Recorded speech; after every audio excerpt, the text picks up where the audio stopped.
तो दोस्तों कहानी की शुरुआत में हमें एक किलर को दिखाया जाता है जो पूरे गैंगस्टर को एक एक करके खत्म कर रहा होता है सिर्फ एक लड़की के लिए। क्यों? और वो भी लड़की जिसे वो जानता तक नहीं है। और साथ ही साथ गैंगस्टर को खत्म करते वक्त उस लड़की की माँ को भी मार देता है। मगर क्यों? क्या उस लड़की की माँ गैंगस्टर के साथ मिली हुई थी या खुद ही गैंगस्टर थी? यह जानने के लिए आपको पूरी एक्सप्लेनेशन देखना होगा, तभी आप जान पाओगे दोस्तों। तो देरी नहीं करते हुए एक्सप्लेन को आगे बढ़ाते हैं। तो मूवी शुरुआत होती है और हम जान नाम के एक प्रोफेशनल किलर को देखते हैं जो पैसे लेकर किसी को भी मार सकता है और वह क्राइम की दुनिया का सबसे महंगा किलर है। जॉन अपने इस काम के काफी ज्यादा पैसे कमाने के बाद अब उसने रिटायरमेंट ले ली है क्योंकि वह अपनी पत्नी के साथ एक सुकून की जिंदगी जीना चाहता है। जॉन की पत्नी का नाम नताशा है। एक दिन जॉन की पत्नी कहती है कि मैं अपने एक बेस्ट फ्रेंड नोरा के साथ कुछ दिनों के लिए बाहर घूमने जा रही हूँ, इसलिए मैं चाहती हूँ कि तुम उसकी स्टेप बेटी का ख्याल रखो क्योंकि उसका फादर डिवोर्स के बाद हमेशा के लिए उससे दूर चला गया है।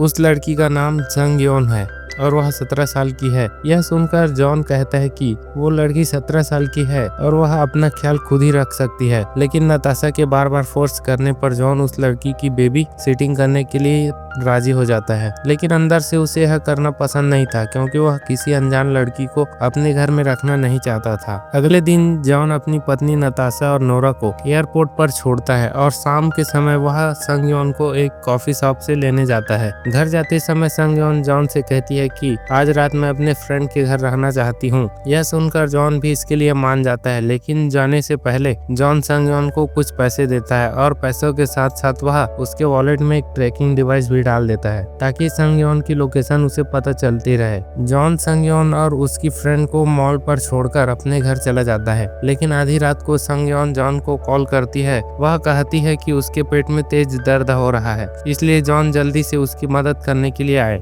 जॉन जब अपनी नींद खराब करके यहाँ पर आता है तो वह देखता है कि संग योन अपने बॉयफ्रेंड के साथ एंजॉय कर रही है। यह देखकर जॉन अंदर ही अंदर काफी गुस्सा होता है और यह समझ जाता है कि संग योन ने उसे बेवकूफ बनाया है ताकि वह उसके साथ वापस घर जा सके। जॉन उससे कहता है कि तुम तो अपनी बेस्ट फ्रेंड के घर जाने वाली थी, लेकिन संग योन उसकी बातों का कोई भी जवाब नहीं देती क्योंकि वह फोन में किसी से चैट कर रही है। अब यह सारी चीजें देखकर जॉन खुद पर काफी गुस्सा आता है, लेकिन वह अपने गुस्से पर कंट्रोल करता है। संग योन उसे यहाँ से जाने के लिए कहती है क्योंकि इसकी दूसरी फ्रेंड उसे अपने घर बुला रही थी। अब जॉन यहाँ जाने लगता है, लेकिन वह देखता है कि संग योन अपने बॉयफ्रेंड के साथ कहीं जा रही है। जॉन समझ जाता है कि संग योन ने उसे फिर से बेवकूफ बनाया है। इस जगह का माहौल काफी ज्यादा खराब था और जॉन को यहाँ अपनी रिस्पॉन्सिबिलिटी का ख्याल आता है, इसलिए वह संग योन के पीछे पीछे जाता है। जॉन को जल्द ही संग योन की लोकेशन पता चल जाता है क्योंकि उसके वॉलेट में एक ट्रैकिंग डिवाइस थी। जॉन यहाँ एक सुनसान जगह पर आता है। अंदर हम डोना नाम की एक लड़की को देखते हैं जो संग योन से कहती है कि अगर तुम मेरे क्लाइंट को खुश कर दो तो मैं तुम्हें $200 दूंगी। यहाँ हम जान पाते हैं कि संग योन का बॉयफ्रेंड जानबूझकर उसे यहाँ पर लेकर आया है। डोना संग योन को धमकी देती है कि अगर तुम मेरी बात नहीं मानी तो मैं तुम्हें यहाँ से जाने नहीं दूंगी। यह सुनकर संग योन उसे गाली देती है। डोना उसे थप्पड़ मारने वाली थी कि तभी यहाँ पर जॉन आ जाता है। जॉन उस सब से कहता है कि अगर संग योन को जरा भी खरोच आई तो मैं तुम सबको नहीं छोड़ूंगा। संग योन का बॉयफ्रेंड जॉन को एक मामूली इंसान समझकर उससे लड़ने के लिए आता है, लेकिन जॉन जो कि एक प्रोफेशनल फाइटर है और वह बड़े ही आसानी से उसे चाकू से ले लेता है। अब यहाँ मौजूद सभी लड़के जॉन से लड़ने लगते हैं और जॉन बड़े ही आसानी से सबको डिफीट कर देता है। जॉन सभी को यहाँ से जाने के लिए कहता है, लेकिन अचानक से डोना उस पर एक चाकू स्टेप कर देती है, लेकिन उससे जॉन के ऊपर कोई भी फर्क नहीं पड़ता। जॉन डोना को एक पंच मारता है और वह बेहोश होकर नीचे गिर जाती है। अब जॉन संग योन को लेकर यहाँ से निकल जाता है। जॉन के उस काम से संग योन अब उसे एक अच्छा इंसान मानने लगती है, जिससे दोनों के बीच काफी अच्छी दोस्ती हो जाती है। रात में दोनों डिनर करने के लिए बाहर जाते हैं। घर लौटते समय रास्ते में इन्हें पुलिस चेकिंग दिखाई देती है। यहाँ ऑफिसर ली जॉन को रोककर उसे कुछ पूछताछ करता है। ऑफिसर ली जॉन को बताता है कि यहाँ कुछ कॉलेज स्टूडेंट का मर्डर हुआ है, इसलिए यहाँ पर चेकिंग चल रही है। थोड़े सवाल जवाब के बाद ली उसे यहाँ से जाने देता है। तब वह इंटरनेट से उस घटना की जानकारी निकालता है, जिससे उसे पता चलता है कि वह वही लड़के थे जिसने उसने कल रात पीटा था। वह न्यूज़ पढ़कर जॉन को उन लड़कों के लिए थोड़ा बैड फील होता है। अगली सुबह ली जॉन से पूछताछ करने के लिए उसके घर आता है क्योंकि उसे जॉन के ऊपर शक था। ली जॉन को एक सीसीटीवी फुटेज दिखाता है जिसमें उसकी कार जा रही होती है। ली कहता है कि क्राइम सीन के पास वाली रोड पर कल रात तुम्हारी कार क्या कर रही थी। यह देखकर जॉन बड़े ही चालाकी से उसका जवाब देता है कि केवल मेरी ही कार उस रास्ते से नहीं गई है बल्कि और भी गाड़ियां थी वहां से गई है। ली उसे एक और फुटेज दिखाता है जिसमें संज्ञान उन्हीं लड़कों के साथ थी जिनका कल रात मर्डर हुआ है, लेकिन फोटो साफ न होने की वजह से जॉन उसे टाल देता है। ली के इतने सटीक इन्वेस्टिगेशन से जॉन को उस पर शक होने लगता है। ली के जाने के बाद संज्ञान जॉन से सारी बोलती है क्योंकि वह बहुत डर गई थी। संज्ञान का डरा हुआ चेहरा देखकर जॉन को एक लड़की की याद आती है जिससे वह पास्ट में मिला था। यह लड़की जीने की सारी उम्मीद छोड़ चुकी थी और आत्महत्या करने जा रही थी, लेकिन जॉन उसे ऐसा करने से मना करता है और सब कुछ भुलाकर उसे जिंदगी में आगे बढ़ने के लिए कहता है। तभी यहाँ डोना संज्ञान को कॉल करती है। वो जॉन से बात करती है और वह कहती है कि वो सब लड़के मर चुके हैं और जो चाकू तुमने उन लड़कों को से छीना था उस पर तुम्हारी उंगलियां का निशान है। मतलब कि अगर वह चाकू मैंने पुलिस को दे दी तो तुम मुसीबत में पड़ सकते हो। डोना कहती है कि अगर 1 घंटे के अंदर तुम मेरी बताई हुई जगह पर नहीं आए तो मैं सारा सबूत पुलिस को दे दूंगी। यह सुनकर जॉन डोना से मिलने के लिए तैयार होता है और जाने से पहले वह संज्ञान को एक ब्रेसलेट देता है जिसके अंदर एक ट्रैकिंग डिवाइस है। संज्ञान को अकेला छोड़कर जॉन डोना से मिलने के लिए निकल जाता है। जॉन एक बिल्डिंग के पास आता है। यहाँ आकर उसकी मुलाकात जंग नाम के एक आदमी से होता है जो कि डोना का कजन है और उसका काम अंडर एज लड़कियों को किडनैप करके उन्हें बेचने का है। जंग अपने एक आदमी से जान से मारने के लिए कहता है, लेकिन जॉन बड़े ही आसानी से उसके आदमी को डिफीट कर देता है। जॉन डोना से वह चाकू मांगता है जिस पर उसके फिंगरप्रिंट थे, लेकिन डोना उसे देने से मना करती है। यह देख जॉन जंग के आदमी को टॉर्चर करने लगता है जिसे देख जंग डर जाता है और वह चाकू को जॉन के पास फेंक देता है। जॉन जब चाकू लेने के लिए नीचे झुकता है तभी अचानक से जॉन जंग पर गोली चलाते हुए यहाँ से भागने लगता है। चाकू लेकर जॉन जब जॉन के पीछे जाता है। यहाँ जॉन की मुलाकात एक फाइटर से होती है जो उसके बराबरी का टक्कर देता है, लेकिन जॉन उसे बुरी तरह से घायल करके यहाँ से चला जाता है। फाइट के बाद जॉन सीधा अपने घर आता है। घर आकर उसे पता चलता है कि यहाँ पर कई सारे लोग आए थे जो संज्ञान को किडनैप करके ले गए हैं। जॉन जल्दी से संज्ञान के ट्रैकिंग ब्रेसलेट के जरिए उसकी लोकेशन का पता लगाता है और फिर अपनी गन्स लेकर वहाँ से जाने के लिए निकल जाता है। जॉन सुनसान गली में आता है। यहाँ जॉन सीधा हमला करता है जिसे देख डोना यहाँ से भागने लगती है, लेकिन जॉन उसे पकड़ लेता है। जॉन उससे पूछता है कि संज्ञान कहाँ पर है। डोना कहती है कि अगर तुमने मुझे मारा तो मेरे साथी संज्ञान को मार देंगे, जिसके बाद तुम्हें उसकी लाश भी नहीं मिलेगी। यह सुनकर जॉन उसे नहीं मारता बल्कि उसे टॉर्चर करने लगता है, जिसके बाद डोना जॉन सारा सच बताने लगती है।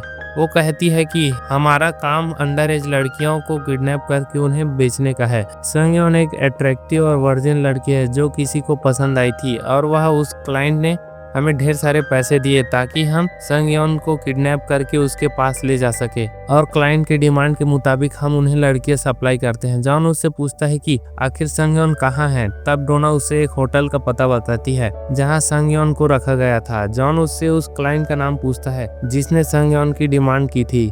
तब डोना कहती है कि मैं उस आदमी को नहीं जानती बल्कि मेरा बॉस उसे जानता है। अब जॉन उस होटल की तरफ जाने लगता है जहां पर संज्ञान को रखा गया था। जॉन को जाने के बाद यहाँ पर पुलिस आती है। ऑफिसर ली जब यहाँ की तलाशी लेता है तब उसे एक कमरे में डोना दिखाई देती है जो कि अब मर चुकी थी। दूसरी तरफ जॉन उस होटल में पहुंच जाता है और वह जैसे ही अंदर जाता है तो यहाँ मौजूद लोग उस पर हमला कर देते हैं। जॉन एक प्रोफेशनल फाइटर और किलर भी है जो बड़े आसानी से अकेले ही उन सबको मार गिराता है, लेकिन संज्ञान इस होटल में भी नहीं होते। यहाँ जॉन के सामने एक आदमी आता है जिसका नाम यूरी है और यह भी एक प्रो फाइटर है। यूरी रशियन माफिया के लिए काम करता है और वह जॉन से कहता है कि कल सुबह 8 बजे संज्ञान को एक शिप के जरिए रसिया भेज दिया जाएगा, लेकिन तुम उसे बचा नहीं पाओगे क्योंकि मैं तुम्हें यहाँ पर मार दूंगा।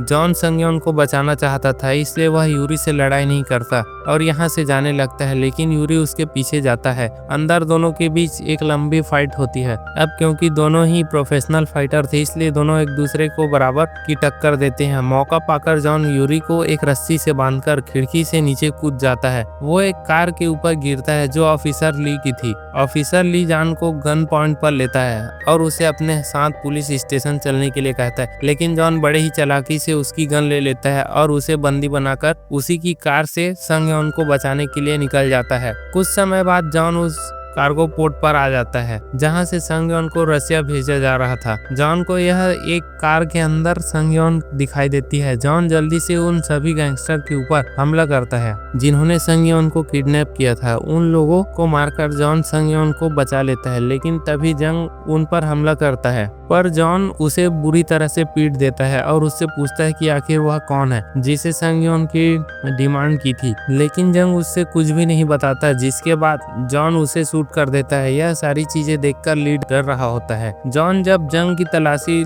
लेता है तब उसे एक मोबाइल मिलता है और जंग ने आखिरी कॉल ऑफिसर ली को ही किया था। जॉन यहाँ समझ जाता है कि ऑफिसर ली भी उन्हीं लोगों के साथ मिला हुआ है जो लोग लड़कियों की तस्करी करते हैं। जॉन ली से कहता है कि तुम मुझे उस आदमी के बारे में बताओ जो उन सबका राइट हैंड है, वरना मैं यह मोबाइल मीडिया को दे दूंगा, जिसके बाद तुम्हारा सारा सच लोगों के सामने आ जाएगा कि तुम एक करप्ट ऑफिसर हो जो लड़कियों की तस्करी करने में एक गैंग की मदद करता है। अब इस जगह पर पुलिस की एक टीम आ रही थी, इसलिए उसकी बात मान लेता है। ली ऑफिसर को यह हुई सभी चीजें एक पुलिस ऑफिसर को बताता है और संगयोन के साथ साथ जॉन को भी हॉस्पिटल भेज देते हैं। हॉस्पिटल में जब संगयोन को होश आता है तब वह जॉन से माफी मांगता है और कहती है कि यह सब मेरी वजह से हो रहा है, लेकिन जॉन उसे शांत करता है और कहता है कि इसमें तुम्हारी कोई भी गलती नहीं। हॉस्पिटल में ली जॉन को बताता है कि तुमने संगयोन को बचाने के लिए जितने भी मर्डर किए हो, मैंने उन सभी को दबा दिया है। जॉन कहता है कि मुझे उसी दिन पता चल गया था कि तुम डोना के बॉस के लिए काम करते हो, क्योंकि मैंने तुम्हारे कार के डिग्गी में डोना की डेड बॉडी देखी थी। तुम जानते थे कि अगर पुलिस को डोना की बॉडी मिली तो वह इन्वेस्टिगेशन करके उसके बॉस को पकड़ सकते थे, इसलिए तुमने डोना की बॉडी वहां से हटा दी। यह सब जानकर ली काफी हैरान होता है। जॉन कहता है कि तुम मुझे उस रशियन माफिया के बारे में जानकारी लाकर दो जो लड़कियों की तस्करी करता है। पहले तो वो ऐसी करने से मना कर देता है क्योंकि वह बहुत जोखिम भरा काम है, लेकिन फिर ली उसकी बात मान लेता है क्योंकि जॉन के पास उसके खिलाफ सबूत थे जो उसके पूरे करियर को खत्म कर सकता है। दूसरे दिन ली जॉन को कॉल करता है और उसे एक होटल का पता देता है जहां पर पार्क नाम का एक आदमी रुका हुआ है। पार्क उस गैंग का मेंबर है जो अंडर एज लड़कियों को किडनैप करके उन्हें रसिया भेजता है। उधर पार्क को भी पता चल जाता है कि इंटरपोल ऑफिसर को इसके ठिकाने के बारे में पता चल गया है, इसलिए वह जल्दी से यहाँ से इस होटल से निकलने लगता है, लेकिन तभी यहाँ पर जॉन आ जाता है। जॉन एक एक करके उसके सभी आदमियों को मार गिराता है और पार्क को बुरी तरह से पीट कर उससे उस आदमी के बारे में पूछता है जिसने संगयोन की डिमांड की थी। पार्क यहाँ एक लेडी को कॉल करता है जो कि इनके धंधे में इन्वॉल्व है और उसे यह लोग पिग मामा के नाम से जानते हैं। पिग मामा के कॉल के जरिए जॉन को पता चलता है कि संगयोन की डिमांड करने वाला एक जज है जिसका नाम किम है। पार्क यह जॉन को बताता है कि हम लोग अंडर एज लड़कियों को किडनैप करके जिसके बाद उन्हें जज के पास भेज दिया जाता है। जज उनमें से किसी एक लड़की के साथ एंजॉय करता है और फिर बाकी बची लड़कियों को रसिया और एशिया में काफी ज्यादा पैसों में बेच दिया जाता है। पार्क से सारी इंफॉर्मेशन लेने के बाद जॉन भी उसे मार देता है। जॉन यहाँ किसी को कॉल करता है और वह तुरंत ही उन्हें यहाँ पर आने के लिए कहता है। कुछ ही समय में यहाँ पर एक टीम आ जाती है और वह लोग जल्दी से क्राइम वाले सीन पर जगह को अच्छे से साफ करने लगते हैं और वहां मौजूद सभी भी डेड बॉडीज को ठिकाने लगाते हैं ताकि यहाँ पर कोई भी सबूत ना बचे। दरअसल अभी यहाँ पर जो टीम आई थी उनका काम ही यही है कि क्राइम सीन को अच्छे से साफ करना ताकि कोई भी सबूत यहाँ ना बचे। यह टीम केवल गैंगस्टर और माफिया के लिए काम करती है।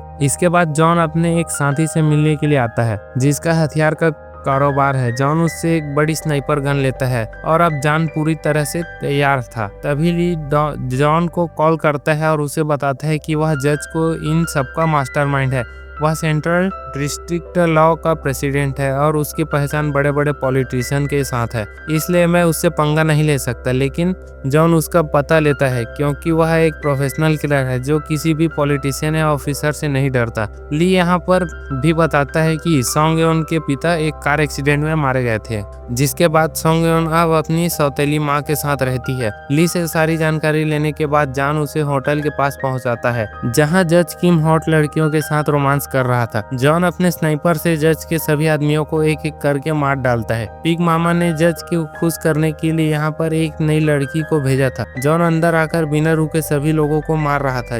यूरी भी यहाँ पर मौजूद होता है जो जॉन पर गोलियां बरसाने लगता है। दोनों के बीच यहाँ पर फायरिंग शुरू होती है। यहाँ पर ऑफिसर ली भी होता है जो जॉन के साथ था, लेकिन मौका पाते ही वह जॉन को गन पॉइंट पर ले लेता है। यूरी जॉन को पकड़कर जज के सामने लाता है।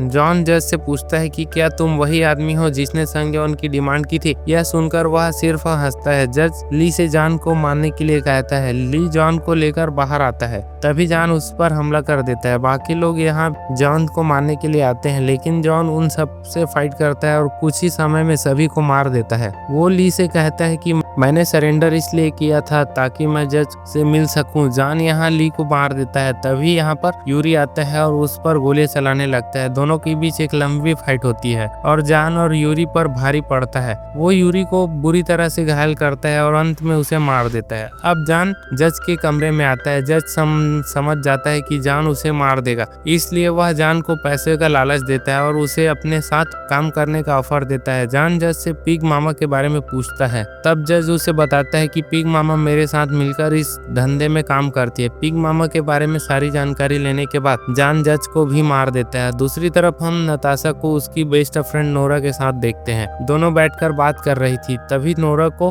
कोई कॉल करता है। नोरा अपनी कार में आकर कॉल उड़ लेती है क्योंकि वो कॉल जज के फोन से आया हुआ था। दरअसल लड़कियों की तस्करी करने का सारा काम जज नोरा के साथ मिलकर किया करती थी। नोरा की बेटी संग योन नहीं है क्योंकि ये उसकी स्टेप माँ थी, इसलिए वह अपनी गोद ली हुई बेटी को काफी ज्यादा पैसों में बेच रही थी। यह सारी बातें जज जॉन को बता दिया था। जॉन जज को मारकर उसके फोन से नोरा को कॉल करता है और नोरा जब कार के अंदर कॉल पिक करती है तब यहाँ हम जॉन को देखते हैं जो उसके पीछे ही बैठा हुआ था। जॉन को देखकर नोरा काफी हैरान होती है। दरअसल नोरा नहीं जानती थी कि जॉन एक प्रोफेशनल किलर है, बल्कि वो उसे एक नॉर्मल इंसान समझ रही थी। जॉन नोरा को शहर से दूर ले जाता है और वह नोरा से कहता है कि मैं संग योन का ध्यान रखूंगा। यह कहकर वह उसे मार देता है। जॉन यहाँ उसी टीम को बुलाता है जो क्राइम सीन को साफ करते हैं। वो लोग यहाँ से सारे सबूत मिटा देते हैं। इसके बाद जॉन अपनी पत्नी से मिलता है और उसे गले लगाता है। यहाँ हमें पता चलता है कि पास्ट में जॉन जिस लड़की को सुसाइड करने से बचाया था वह वही लड़की कोई और नहीं बल्कि वह नताशा ही थी। और अब मूवी यहीं पर खत्म हो जाती है। तो दोस्तों आई होप आप सभी को यह एक्सप्लेनेशन पसंद आई होगी। तो आप हमें कमेंट में एक और नई मूवी कमेंट कीजिएगा ताकि हम उस मूवी का एक्सप्लेनेशन बना सकें। और अभी के लिए बस इतना ही। हम मिलते हैं किसी और एक्सप्लेनेशन में, तब तक के लिए गुड बाय दोस्तों, जय हिंद।